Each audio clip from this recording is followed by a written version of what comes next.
Hi guys, another day at the farm. We're still a mess. The ATV still needs to get fixed. Mamadali kami to build the rabbit cages. Wala yung aking signature hat. The pool is being set up in here and the wires are being bended in there. Dito ako sa section ng mga rabbits. Well, ng mga chickens. JM, hinihintay ka ni kuya mong bumalik doon. The boys are doing the cages there. And I am here. I actually brought my... This is Paris's tripod. But I brought it here.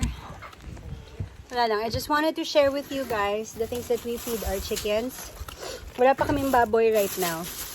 I wanted to share with you because ang nakakatuwa lang kasi besides the compost pile that we are trying to learn, the chickens can also eat this. So everything that the scraps that we have at home, the chickens can convert it to eggs, which they do now.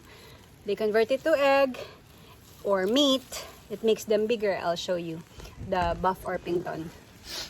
This buff, really buff. Yan. Ayun, alam na nila. Wait nga, ayoko na kasi mag-edit eh. So yan. See how big she is. O, yan yung puno. And that's her. Ito yung paso. So you get to see how big she is. She's taller than the pail. Yan. Wait lang.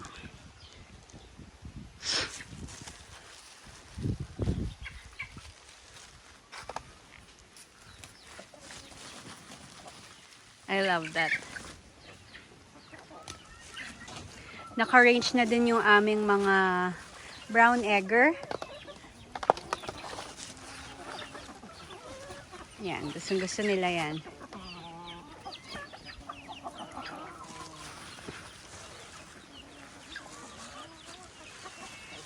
We don't want to entirely depend on the feeds. Eventually, we would want them to feed on grass.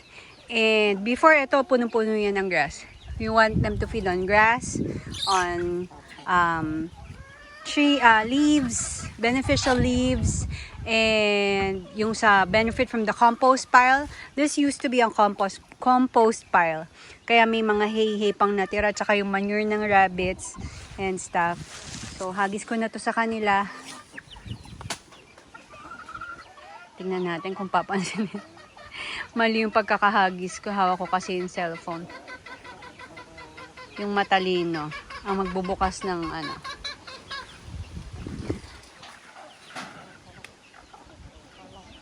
Sa States, the free-range chicken are sold by the flock, by the many. Talagang mas preferred nila ang organic chicken, ang organic farming kesa sa caged or sa manufactured na chickens. In the long run kasi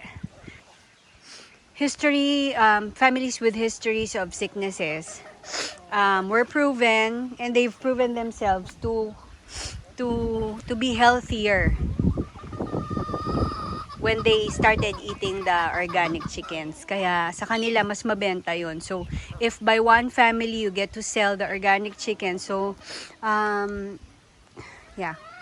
I took a picture of the scraps that I have, the tea bag and the banana, avocado yan actually na hinalo nung anak ko doon sa binatog ko.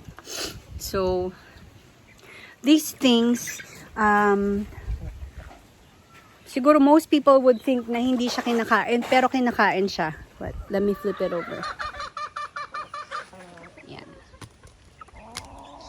So it's really helpful then na you set them on a certain diet.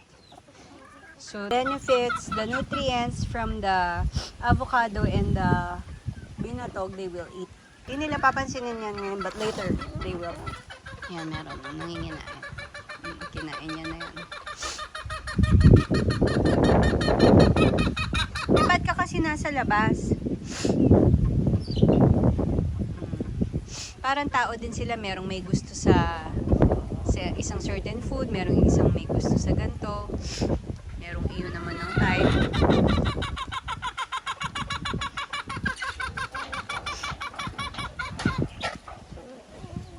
Our focus now is not on the chickens kasi they're on the rabbit. So these chickens are being raised for homesteading purposes for our own food consumption. So we're growing them for eggs and the meat eventually, yung mga maliliit na sisiw doon.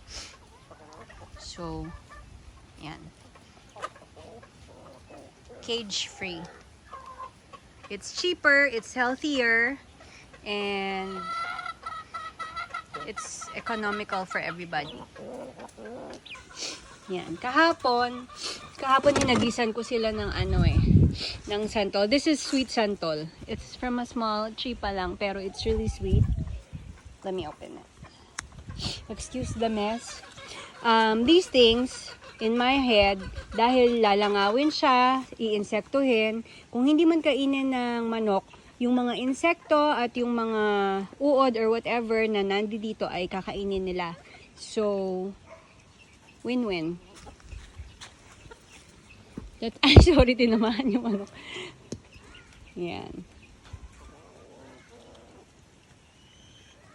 Very good. Very satisfying. They're receiving free food and they're converting it into meat beneficial for my family. Yan. I took some from the sa wall. So this is ligaw na ampalaya and they eat it. See? That's still another free food for us. Yan, gamot pa nila. Actually, sili ang binibigay namin before na organic antibiotic. We also give luya and bawang. Lahat ng may mga antibiotic components, binibigyan namin sila. Ang ganda ng view.